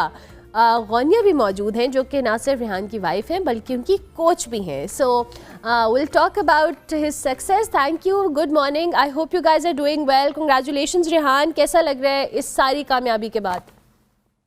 बिस्मिल्लाहिर्रहमानिर्रहीम, अस्सलाम वालेकुम. थैंक यू सो मच सबसे पहले आपको कि आपने हमें बोलने का मौका दिया और बहुत खुशी हो रही है. प्राउड मोमेंट है मेरे लिए और कि मैं इस मुकाम पे पहुंचा हूं. अल्लाह का शुक्र अदा करता हूं और ये ना सिर्फ जर्मनी के लिए बल्कि पाकिस्तान के लिए भी एक फ़ख्र की बात है कि मैं यहाँ पे जो अभी मैंने हाल ही में जो चैम्पियनशिप जीती. ज़बरदस्त, डेफिनेटली. थोड़ा सा रेहान अपनी जर्नी के हवाले से बताएं. कब स्टार्ट हुआ आपका ये जर्नी और फिर अब जो आपने अचीवमेंट्स आपकी हुई हैं, ये कैसा टूर्नामेंट था, कितने पार्टिसिपेंट्स थे, एक हमें ओवरव्यू दें. एक्चुअली मैंने स्टार्ट किया जर्मनी में कराटे 2022 के एंड में 23 में स्टार्ट किया और फर्स्ट ईयर मेरा बहुत टफ था क्योंकि यहाँ पे 16 स्टेट्स हैं, प्रोविंसेस, तो बहुत टफ था. हर प्रोविंस से जो सिलेक्ट होके आता प्लेयर तो वो उसको ऑब्वियसली वो बहुत परफेक्ट होता था. तो फर्स्ट ईयर मेरा बहुत स्ट्रगल में गुजरा और उसके बाद 2023 में मेरी मुलाकात हुई मेरी कोच कंबाइन वाइफ इन हमने एक ट्रेन में मिले और उसके बाद मुझे पता चला कि ये फिजिकल कोच भी हैं और उसके बाद हमने वर्कआउट किया और 2024 में फर्स्ट टाइम मैं जर्मन नेशनल चैंपियन बना और तब ये कोच थी मेरी. और उसके बाद वो जो मेरी कामयाबी थी उसने मुझे बहुत सारा कॉन्फिडेंस दिया और उसके बाद ये कामयाबियों का सिलसिला शुरू हुआ. मैंने ना कि सिर्फ ये राइन शाय बल्कि इससे पहले मैंने काफ़ी सारे बड़े इवेंट जीत चुका था. यूरोपियन चैम्पियनशिप हुई बेल्जियम में, उसमें मैंने जर्मनी की नुमाइंदगी की और उसमें मैंने सिल्वर मेडल हासिल किया बेल्जियम से. After tough competition I lose but ये जो कामयाबियों का सिलसिला चलता रहा. अभी ये जो राइन शाय हुई है जर्मनी में, इसमें लगभग 1500 खिलाड़ी थे, 1500 के करीब, और उसमें मैंने जो है अपनी वेट क्लास में गोल्ड मेडल हासिल किया और सीनियर वेट में 2 वेट्स में जर्मनी की नुमाइंदगी कर था और मैंने उसमें ब्रॉन्ज मेडल भी लिया. That's amazing. So Ganya, how are you? How's life treating you and how does it feel to train your husband? Thank you. I'm very nice and training him is a very pleasure to me because he's a very good sportsman and a very fair sportsman. And basically we train everything together. We talk about the trainings together and we remind and reflect everything together. So training him is a very pleasure for me. So tell us about his achievements. How do you feel about it? He has been achieving a lot of things lately. So how do you feel as a wife? I feel as a wife very proud of him because it's really a very tough competition all the time because there are a lot of opponents he has to fight against, and sometimes it's also very it's taking my nerves because when you see a fight and it's very close and you have to say, hey, come score another point or something, it's really affecting my nerves. But in general, it's very nice and I feel very proud of him. That's amazing. Since you are German, Ganya, so sometimes Rehan defeat the German player as well, opponents. So do you feel ever biased about it? You know, so he's sort of defeating your German people out there and you as a wife feel that he's a Pakistani and he's defeating German people out there in the field, right? So, yeah, sometimes it's very funny, but I think he has also his place in the German team, so I feel also proud of him, and I think it's sometimes funny, but most of the time I'm just into the game and I do not care about who's the opponent. I just care about how's the opponent playing and what is the next step we have to do. That's amazing. अच्छा यार, ये बड़ी interesting चीज़ है because आपकी wife German है, आपकी team में जैसे जर्मन लोग भी हैं, फिर ओपोनेंट्स भी जर्मन है, तो जाहिर है अब कभी कभी आपको ये होता है और जब ट्रेनिंग के दौरान लड़ाई हो जाती है या कोई डांट वांट पड़ती है कोच से. एक्चुअली जो नेशनल टीम का कैंप है उसमें तो हमारे बहुत सारे कोचेज होते हैं ना जो फिजिकल है ना, फिजिकल पे मेरा वर्कआउट सारा यही करती है. और जहाँ तक आप कहती हैं जर्मन, ऑब्वियसली अब मैं भी जर्मन हो चुका हूँ, तो उसमें कोई ऐसी रहा नहीं कुछ, क्योंकि मैं खुद भी अब जर्मन हूँ। Interesting interesting. अच्छा, अब मुझे ये बताएं रेहान, आगे कौन से ऐसे कॉम्पिटिशन्स हैं जिसके लिए यू आर लुकिंग फॉरवर्ड और आप तैयारी कर रहे हैं? बिकॉज आई बिलीव कि पाकिस्तान के अंदर भी बहुत सारे लोग डेफिनेटली आपको देख रहे हैं और यहाँ पे भी उस तरह की शायद आई बिलीव अपॉर्चुनिटीज़ मिलती हैं। बहुत सारे प्लेयर्स अपने तौर के ऊपर अवेल करते हैं, लेकिन पाकिस्तान के अंदर भी कराटे को लेकर देयर आर सर्टन रिजर्वेशंस जो कि आई फील आपने भी ऑब्जर्व की होंगी। मेरे टारगेट बहुत हाई लेवल के हैं, और मेरा सबसे पहला जो टारगेट है वो है वर्ल्ड चैंपियनशिप तक रसाई हासिल करना और फिर उसको विन करना। और मेरे लिए एक प्राउड मोमेंट ये है कि मुझे अप्रैल में फर्स्ट टाइम सीरीज़ ए में चांस मिला है, जो लीग हो रही है, कराटे लीग हो रही है। इसमें बेस्ट प्लेयर आते हैं all over the world, and I am so proud, feeling so proud कि मुझे उसमें चांस मिल रहा है। और उसके अलावा इस साल के बेस्ट एथलीट का अवार्ड के लिए मेरा नाम भी आप देखें, मैं अल्लाह से दुआ करता हूँ कि मुझे मिल जाए, बट मेरा नाम नॉमिनेट हो चुका है नाम। सो उसके बाद में नेक्स्ट स्टेप्स अल्लाह के हाथ में, जो मैंने अपनी सोच जो थी, मेरी सोच, हमारी सोच बहुत छोटी है, और जो हमारे रब के जो वो देता है वो ताकत हमारी सोच से ऊपर देता है। एब्सोल्युटली। मैं चाहूँगी जो लोग कराटे के अंदर इंटरेस्ट रखते हैं उनको भी रेहान आप कुछ टिप्स दें, क्योंकि जैसे आपने ट्रेनिंग की है, आपका इंटरनेशनल एक्सपोजर है, पाकिस्तान में भी बहुत सारे यंगस्टर्स हैं जो इस तरह के स्पोर्ट्स के अंदर हैं और एक्सेल करना चाहते हैं, समहाउ इंटरनेशनली रिप्रेजेंट करना चाहते हैं, but what suggestion you will give them? The main thing which I suggest for them is hard work pays off. आप हार्ड वर्क जब करते हैं तो वो उसका आपको रिजल्ट ज़रूर मिलता है, चाहे वो देर से मिले। मैंने वो स्ट्रगल किया, मैंने बचपन से, मैं 7-8 ईयर्स का था जब मुझे कराटे का स्टार्ट में शौक नहीं था, बट मैंने स्ट्रगल कर करके आज मैं आपके सामने बैठा हूँ। तो अक्सर हमारे जो प्लेयर्स हैं वो जो उनसे दिल बर्दाश्ता होके हार्ड हो जाते हैं, मतलब अगर कभी विन नहीं करते या कुछ, तो वो फिर क्या करते हैं अक्सर, या तो मेडल या तो गेम छोड़ देते हैं, यहाँ तक कि मैंने ऑब्वियसली ऐसे प्लेयर्स देखे हैं जो गेम से बिल्कुल ना हेट करने लग जाते हैं। बट मेरा ये मानना है कि अगर आप हार्ड वर्क करते हैं तो उसका आपको रिजल्ट ज़रूर मिलता है। अगर रिजल्ट नहीं भी मिलता तो आप फिट रहते हैं, because if you are doing any game, so it's not only for your future, ये आपको फिट रखती है, फिजिकल आप फिट होते हैं। आप इसको एज अ जॉब ना लें, बट इसको एज अ फिटनेस के तौर पर लें। आप अपनी हार्ड वर्क जारी रखें, अगर आपको उसका रिजल्ट मिलता है ये आपका प्लस पॉइंट होगा, बट आपकी फिजिक हमेशा से नॉर्मल रहेगी, आप फिट रहेंगे for your way to live the way of life, so आपके लिए ईजी होगा। That's amazing. Wonya, in the end, since you are a coach as well and you train your husband, I really want any suggestions you want to give to the people out there regarding their fitness, their sport or anything. Yes, one suggestion I can give is that physical training is important, but the mental state is also important, like what you think about. For example, if you're in any sports where you have opponents, you have to be fit, of course, you have to work for your goals, you have to make your body ready, but another important point is that you have to make your mind ready. You should not be scared of any opponent, you should be self-confident, you have to stand and just focus on the game, nothing else. This would be my small advice for anyone. Lovely. Thank you very much. It was lovely having you on the show. Thank you very much, Rehan. आपका भी बहुत शुक्रिया and I wish you very best of luck for your future. Rehan हमारे साथ मौजूद थे जी और अपने जर्नी के हवाले से बात कर रहे थे। प्रोग्राम का वक्त खत्म हुआ। इंशाल्लाह मेरी आपसे मुलाकात होगी अब कल। फीडबैक हमारे सोशल मीडिया हैंडल्स पे लाजमी दीजिएगा। कल तक के लिए मेरी तरफ से अल्लाह हाफ़िज़।